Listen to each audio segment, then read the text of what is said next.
नमस्कार दोस्तों, पिछले पार्ट के अंदर हमने जाना आईटीआर फाइलिंग फॉर पेंशनर्स के लिए क्या क्या डॉक्यूमेंट्स चाहिए, कौन सा आईटीआर फॉर्म एप्लीकेबल होगा, कैसे सही आईटीआर फॉर्म चूज करें और ऐसी कौन सी मिस्टेक्स हैं जो आपको अपने आईटीआर फाइलिंग के अंदर बिल्कुल नहीं करनी चाहिए to avoid any income tax notices. और अब इस पार्ट 2 के अंदर हम लोग देखेंगे आईटीआर फाइल करने का live demo under new tax regime and old tax regime दोनों की टैक्स लायबिलिटीज कंपेयर करके हम कैसे अपना आईटीआर फाइल कर सकते हैं और रिफंड टाइम से ले सकते हैं। तो चलिए बिना समय गवाए शुरू करते हैं। अब चलिए स्टार्ट करते हैं आईटीआर फाइल करने का process step by step live income tax portal पे। सबसे पहले incometax.gov.in पोर्टल पे जाएं, अपना पैन नंबर और पासवर्ड डाल के लॉगिन करें।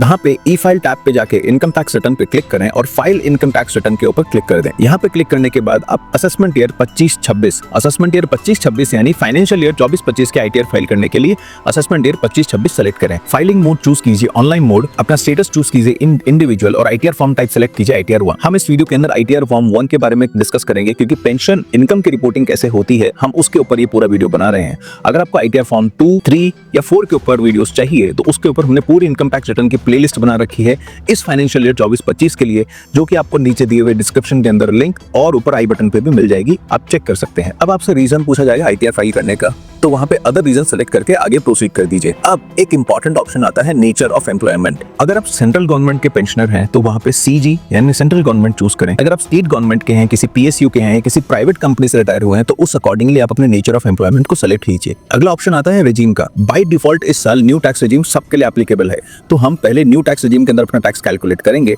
और फिर हम वापस जाके ओल्ड टैक्स रेजिम के अंदर आईटीआर कैसे फाइल करनी है उसको भी समझेंगे और दोनों का टैक्स कंपेयर करके फिर अपनी आईटीआर फाइल करेंगे। इसके बाद आपको अपनी पर्सनल इंफॉर्मेशन और बैंक अकाउंट डिटेल्स जैसी चीजें वैलिडेट करनी है।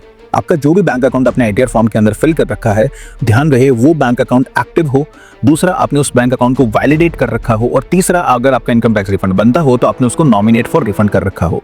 ये तीनों स्टेप जरूरी है आपको एक्यूरेटली टीडीएस रिफंड आपके अकाउंट में आने के लिए, वरना इनकम टैक्स रिफंड के लिए कई महीनों और सालों का समय लग जाता है सिर्फ बैंक अकाउंट में गलती होने की वजह से। अब बात कर लेते हैं हमारी इनकम की डिटेल्स कैसे फिल इन करनी है। सबसे पहला इनकम सोर्स आता है सैलरी हेड यानी income from salary.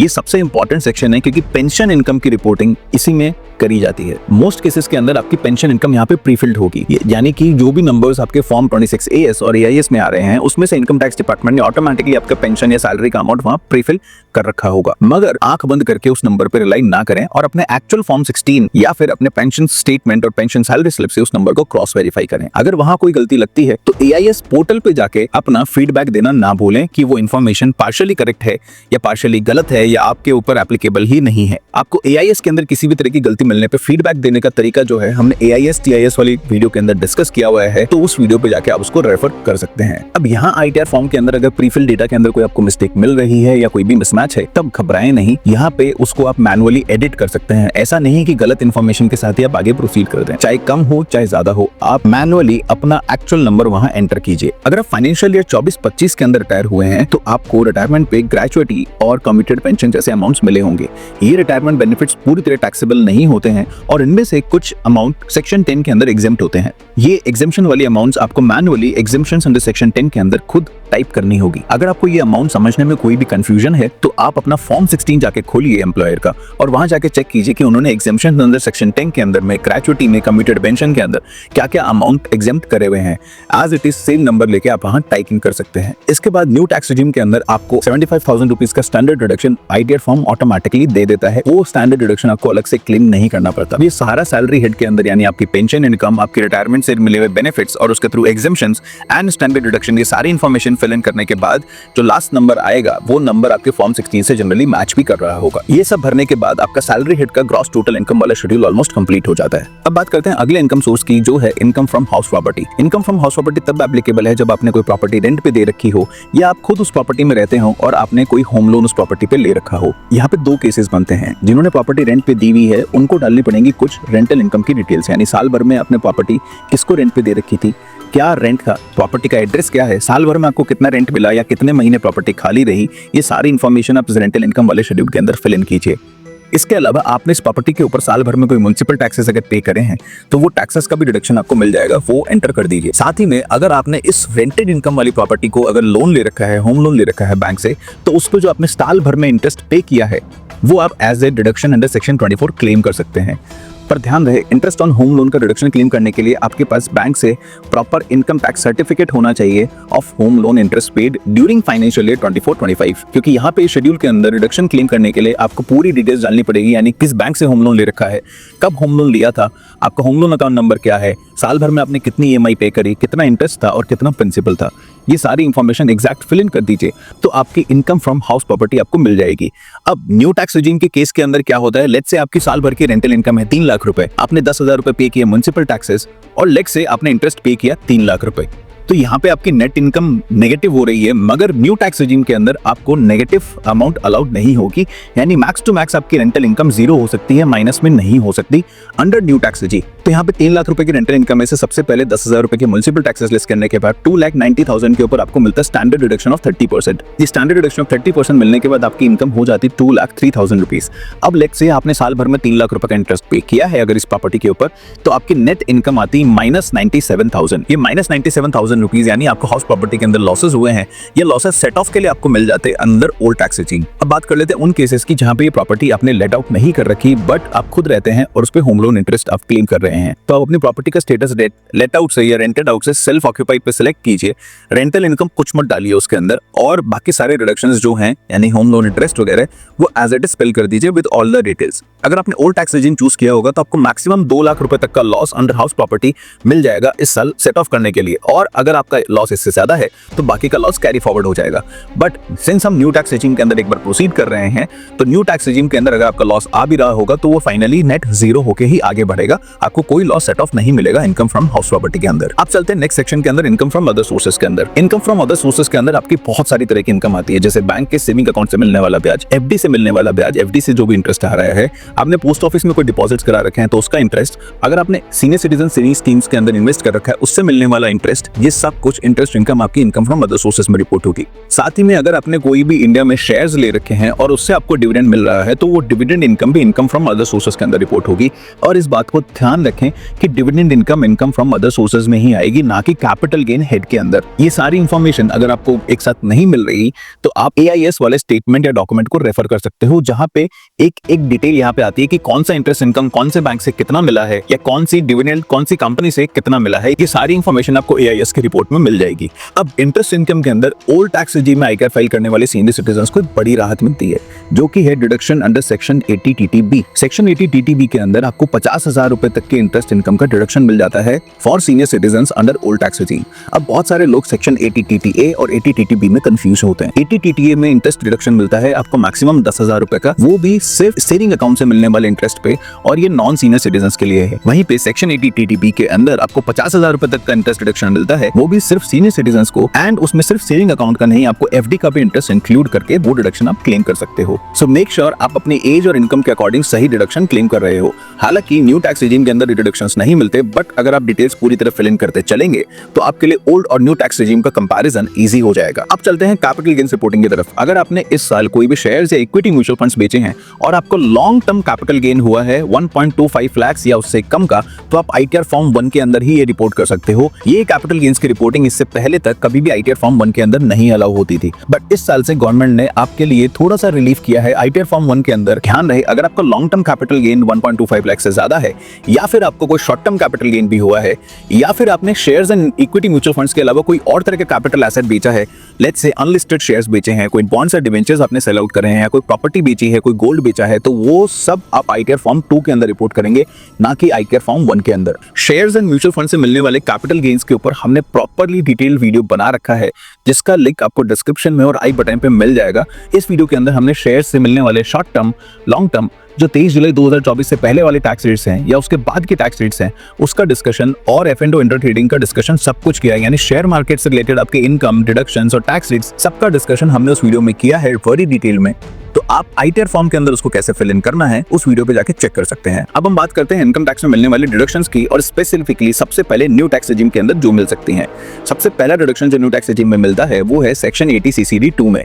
Section 80 CCD 2 यानी अगर आपने अपने कोई NPS का सब्सक्रिप्शन ले रखा है थ्रू एम्प्लॉयर और कंपनी, तो वो NPS के अंदर जमा होने वाला कॉन्ट्रीब्यूशन जो है वो आप सेक्शन 80 CCD 2 में क्लेम कर सकते हैं। लेकिन जनरली ये एक्टिव एम्प्लॉयज के केस में ही एप्लीकेबल होता है, पेंशनर्स या रिटायर्ड पर्संस के केसेस में नहीं, तो आप देख के इस डिडक्शन को क्लेम करें या फॉर्म 16 से अपने नंबर्स मैच करके ही ये डिडक्शन क्लेम करें। इसके अलावा न्यू टैक्स रेजिम के अंदर आपको कोई भी तरह का डिडक्शंस नहीं मिलता, जैसे सेक्शन 80C, 80D, 80TTB जिसकी हमने ऊपर चर्चा करी, ये कोई भी तरह के डिडक्शंस नहीं मिलते हैं। बट हाँ 80CCD2 मिलता है और उसका भी अमाउंट आपको फॉर्म 16 से क्रॉस वेरीफाई करके ही वहां डालना है। अब फाइनली चलते हैं अपनी टीडीएस को क्रॉस चेक करने के और फाइनल टैक्स लायबिलिटी या रिफंड की तरफ। आपका जितना भी टीडीएस, सैलरी पे, पेंशन पे, एफडी के इंटरेस्ट पे, डिविडेंड इनकम पे जितना भी टीडीएस कटा है वो सारा टीडीएस आप फॉर्म 26A के अंदर चेक कर सकते हो और उसको आप आईटीआर फॉर्म के अंदर डिटेल वाइज एक एक सेक्शन वाइज आपको टीडीएस नंबर वहां पे प्रीफिल्ड मिल जाएंगे। अगर वहां नंबर में कोई भी मिसमैच दिखे तो फॉर्म 26A से एक्चुअल नंबर देके वहां फिल इन कर सकते हो।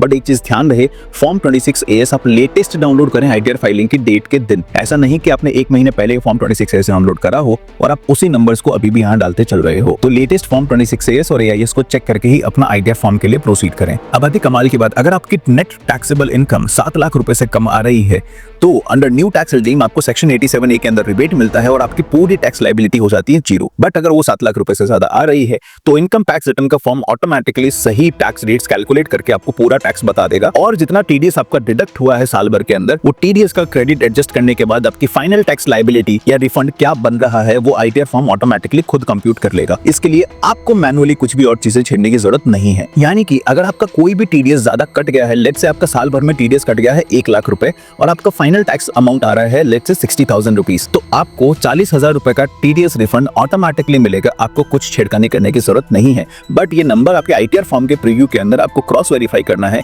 कि टीडीएस का क्रेडिट सही आ रहा है और टीडीएस का रिफंड अमाउंट भी वहां दिख रहा है ना।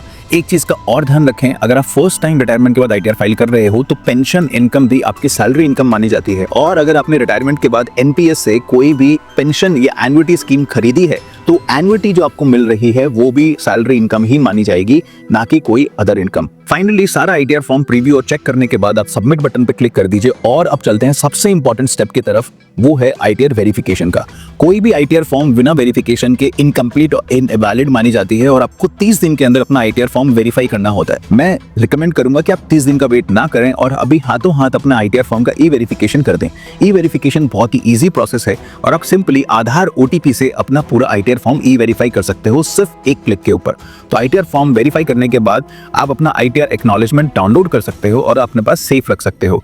ध्यान रहे, अपने सारे डॉक्यूमेंट्स जो अपने आईटीआर फॉर्म फाइलिंग के लिए यूज करें हैं वो सारे डॉक्यूमेंट्स की एक डिजिटल कॉपी या हार्ड कॉपी अपने फाइल में अपनी गूगल ड्राइव पे सेव कर लें, ताकि ये डॉक्यूमेंट्स कभी भी अगर इनकम टैक्स का नोटिस आता है या कोई भी और रेफरेंस के लिए आपको चाहिए तो आप यूज कर सको। अब बात कर लेते हैं उन लोगों की जो ओल्ड टैक्स रेजिम के अंदर अपना आईटीआर फाइल करना चाहते हैं। अगर आप ओल्ड टैक्स रेजिम के अंदर अपना आईटीआर फाइल करना चाहते हो तो आपको सिंपल पर्सनल इन्फॉर्मेशन सेक्शन में जाकर एक छोटी सी सेटिंग चेंज करनी है और opt for old tax regime को यस कर देना है। अगर आप ओल्ड टैक्स रेजिम के अंदर अपना आईटीआर फाइल करना चाहते हो तो एक चीज ध्यान रहे, फॉर्म 10IEA आपको भरना होगा अपना आईटीआर फॉर्म फाइनली सबमिट करने से पहले।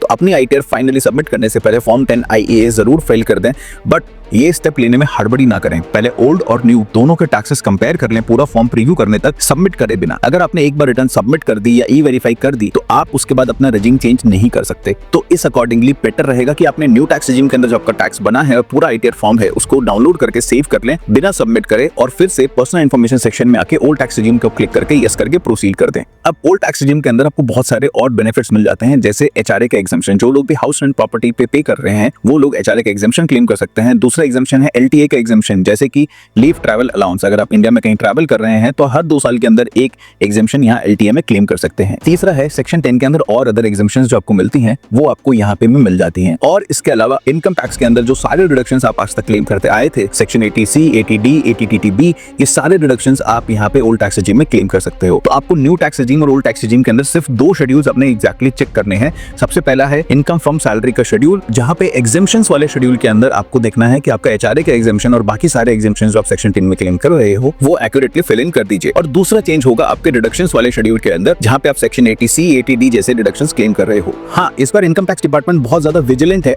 और ट्रैक कर रहा है कि एक भी फर्जी डिडक्शन आपने क्लेम किया और आपके लिए नोटिस सिस्टम ऑटोमेटिकली ट्रिगर कर देगा, क्योंकि गवर्नमेंट आपके डिडक्शन के हर चीज के प्रॉपर डॉक्यूमेंटेशन और डिटेल्स इस बार आईटीआर फॉर्म में मांग रही है। ध्यान रहे, ये सारे डिडक्शंस क्लेम करने के लिए डिडक्शंस के प्रूफ भी आप संभाल के रखें। वीडियो में आगे बढ़ने से पहले अगर आपको वीडियो अच्छा लग रहा हो तो प्लीज लाइक जरूर कर दें वीडियो को। रिटायरमेंट बेनिफिट जैसे कि ग्रेचुइटी, सुपर एनुएशन, एनपीएस और लीव एनकैशमेंट एटसेट्रा के ऊपर हम डिटेल में एक अलग से वीडियो लेकर आ रहे हैं जल्द से जल्द, जिसमें हम बताएंगे कि ये सारे रिटायरमेंट बेनिफिट्स के अंदर आप कैसे मैक्सिमम टैक्स एग्जेम्पशन क्लेम कर सकते हो, कैसे अपना टैक्स सेव कर सकते हो, कितनी एग्जेम्पशंस आपको लीगली मिल सकती है, ये सब कुछ हम उस वीडियो में कवर करेंगे। तो अगर आपने अभी तक चैनल को सब्सक्राइब नहीं किया है तो जल्दी से सब्सक्राइब कर दीजिए, वरना वो वीडियो और टैक्स सेविंग टिप्स दोनों आपसे मिस हो सकती है। अब बात कर लेते हैं एक और इंपॉर्टेंट चीज की, जो है एडवांस टैक्सेस। अभी तक अगर आप as a non senior citizen अपना आईटीआर फाइल कर रहे थे तो आप देखते होंगे हर साल एंड में आईटीआर फाइलिंग के समय पे आपका कुछ एडिशनल टैक्स बन रहा था, और साथ में बन रहा था आपका सेक्शन 234B और C के अंदर इंटरेस्ट। ये सेक्शन 234B और C का इंटरेस्ट एप्लीकेबल होता है अगर आप एडवांस टैक्सेस या टीडीएस टाइम से पे नहीं करते या नहीं कटा होता। तो यहाँ पे सीनियर सिटीजन के लिए एडवांस टैक्सेस के अंदर पूरी तरह की छूट कर दी है।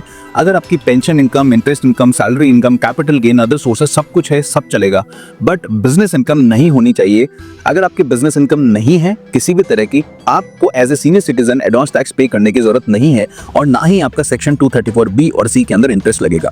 बट अगर आपकी किसी भी तरह की बिजनेस इनकम है या F&O या इंटरडे ट्रेडिंग भी करते हो, जिसको इनकम टैक्स डिपार्टमेंट एक बिजनेस इनकम मानता है, तो वहां पे आपके ऊपर एडवांस टैक्स लायबिलिटी हर क्वार्टर पे आ जाती है। तो फाइनली आप सभी लोग आईटीआर फाइल करने से पहले ये कुछ इंपॉर्टेंट चीजों के ऊपर अपना ध्यान रखें, और अगर आप सेफ, स्ट्रेस फ्री और एक्यूरेट आईटीआर फाइलिंग चाहते हो मैक्सिमम टैक्स बेनिफिट्स क्लेम करते हुए लीगली, तो आप नीचे दी हुई डिस्क्रिप्शन में लिंक से कनेक्ट कर सकते हो, या अपने आसपास के किसी भी सीए प्रोफेशनल्स के थ्रू आप आईटीआर फाइलिंग करवा सकते हो, जो आपकी एक्यूरेट आईटीआर फाइलिंग के लिए ही बैठे हैं। हमारी इनकम टैक्स रिटर्न फाइलिंग की प्लेलिस्ट फॉर फाइनेंशियल 24-25 रेडी है, जिसका लिंक आपको डिस्क्रिप्शन में मिल जाएगा, चेक करना ना भूलें। मिलते हैं अगली वीडियो के अंदर, तब तक के लिए जय हिंद, बाय बाय।